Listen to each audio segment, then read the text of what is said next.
கிறிஸ்துவுக்குள் பிரியமானவர்களே, ஆண்டவராகிய இயேசு கிறிஸ்துவின் நாமத்தினாலே இந்த நாளிலும் கூட உங்களை நான் வாழ்த்தி ஆசீர்வதிக்கிறேன்.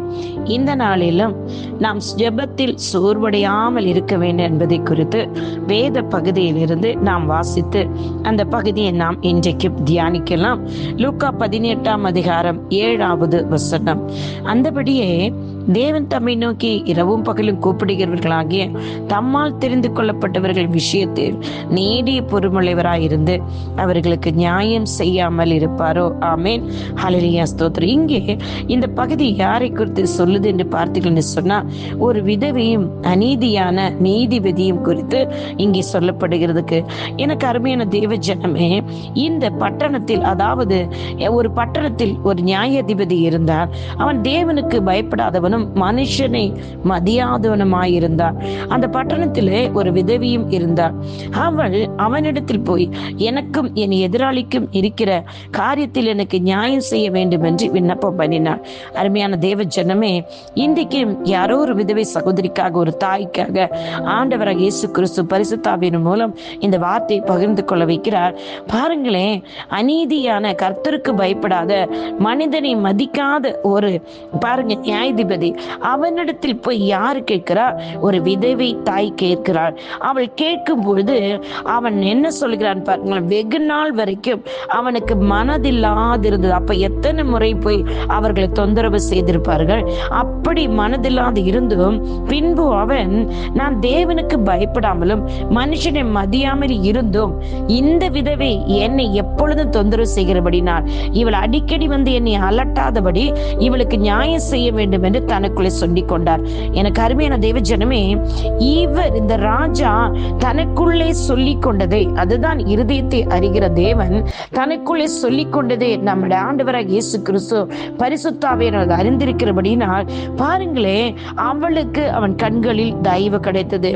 அநீதியுள்ள அந்த நியாயாதிபதி சொன்னதை நீங்க சிந்தித்து பார்த்தீர்கள் என்று சொன்னால், இன்றைக்கு மனிதனே இப்படி நீங்கள் போய் அடிக்கடி உபகாரம் கேட்கும் போது, உதவி கேட்கும் போது, வருந்தி கேட்கும் போது, நீங்க கண்ணீரோடு ஏதாவது ஒரு விஷயத்தை கேட்கும் போது, உங்களுக்கு உதவி செய்ய வேண்டும் என்று அவருடைய இருதயத்தில் ஒரு வாஞ்சை, இருதயத்தில் ஒரு எண்ணம் தோன்றுகிறது என்று சொன்னால், இங்கே நம் தேவனாகி கர்த்தர் சொல்லுகிறார், அழுது கொண்டிருக்கிற, புலம்பிக் கொண்டிருக்கிற பிள்ளைகளால, குடும்பத்தால, பிரச்சனைகளால, வியாதியினால போராடி கொண்டிருக்க விதவை தாய்மார்களை பார்த்து என் அருமை நாதர் இயேசு கிறிஸ்து சொல்லுகிறார், இரவும் பகலும் கூப்பிடுகிறார்கள். உங்களை பார்த்து அவர் சொல்லுகிறார், அவர் உங்களை தெரிந்து கொள்ளப்பட்டபடியினால் என் தேவனாகிய கர்த்தர் விதவைகளுக்கு வேதத்தில் முதலிடம் கொடுக்கிறார் இல்லையா? ஆதியாகமத்திலிருந்து நாங்கள் பார்த்தோம் என்று சொன்னால், விதவைகளுக்கு சாரிபாத்து விதவைக்கு என்ன செய்கிறார்? தீர்க்கதரிசி அனுப்பி போஷிக்கிறார் அல்லவா?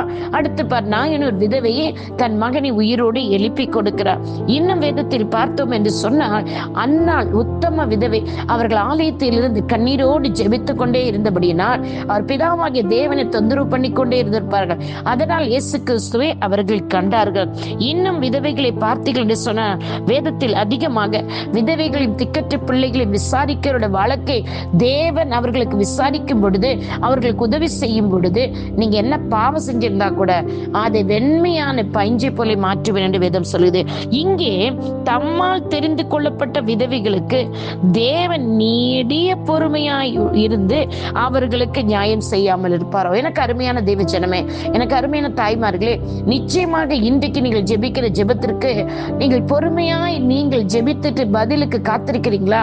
என் தேவனும் நீடிய பொறுமையாய் இருந்து உங்களுக்கு அவர் உதவி செய்ய சித்தம் உள்ளவராய் இருக்கிறார்.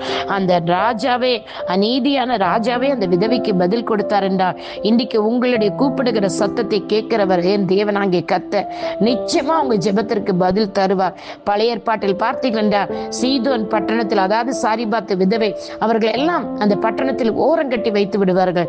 என்ன புயல், மழை, காற்று, வெயில், என்ன யுத்தம் வந்தாலும் முதல் அவர்களை தான் பாதிக்கும். ஆனால் அங்கேயுமே அவர்களுக்கு உதவி செய்யும்படி என் தேவன் ஒரு தீர்க்கதரிசி, எலியா தீர்க்கதரிசி அனுப்பி அங்கே அவர்கள் போஷித்தார் என்று சொன்னார். இன்றைக்கு என் தேவனாகிய கர்த்தருடைய சத்தம் இரவும் பகலும் கூப்பிடுகிற விதவை தாய்களுடைய ஜெபத்தை கேட்டு உங்களுக்கு அவர் பதிலை தரப்போகிறார். நிச்சயமாக நீங்க விசுவாசிங்க. இன்னைக்கு யாரெல்லாம் இந்த வார்த்தையை கேட்கிறீர்களோ, நீங்க ஜெபித்துக் கொண்டிருக்கிறீர்களோ, உங்கள் ஜெபத்தை ஜெபத்திற்கு பதில் இந்த வாரமே கர்த்தர் தருகிறார். தேவனாகிய கர்த்தர் அற்புதங்களையும் அதிசயங்களையும் உங்கள் வாழ்க்கையில் காண செய்வார். உங்கள் பிள்ளைகளால் உங்களுக்கு சமாதானம் உண்டு. கர்த்தர் பெரிய பெரிய காரியங்களை உங்களுக்கு செய்வார். கடன் பிரச்சனையில் இருந்தாலும், வியாதியில் இருந்தாலும், நோயில் இருந்தாலும், போராட்டத்தில் இருந்தாலும் என் தேவன் உங்களுக்கு இன்றைக்கு இப்பொழுதே பதில் கொடுக்கிறார். விசுவாசிங்க, கர்த்தரை நோக்கி கூப்பிடுங்க, சோர்ந்து போகாமல் ஜெபிங்க. ஜெப ஆவியினால் நிரப்பப்பட்டு கர்த்தருடைய சமூகத்தில் முறையிடுகிற ஒவ்வொரு ஜெபத்திற்கும் பதில் வருகிறது. பரிசுத்த ஆவியானவர் உங்களுக்கு இன்றைக்கு உதவி செய்வாராக. இயேசுவின் நாமத்தில் பிதாவே, ஒவ்வொரு விதவை தாய்மார்களையும் உடைய கரத்தில் ஒப்புக் கொடுக்கிறேன். இவர்களுடைய நெடுநாள் ஜெபங்களுக்கு கர்த்தர் நீர் பொறுமையாயிருந்து இன்றைக்கு பதில் கொடுக்க முடியும். இயேசுவின் நாமத்தை நான் ஜெபிக்கிறேன். அற்புதங்களை அதிசயங்களை வாழ்க்கையை செய்வீராக. இயேசுவின் நாமத்தில் பிதாவே, ஆமேன், ஆமேன், ஆமேன். God bless you all. உங்களுடைய சகோதரி இவாஞ்சலிஸ்ட் ஷீலா ரொசாரியோ. ஆமேன்.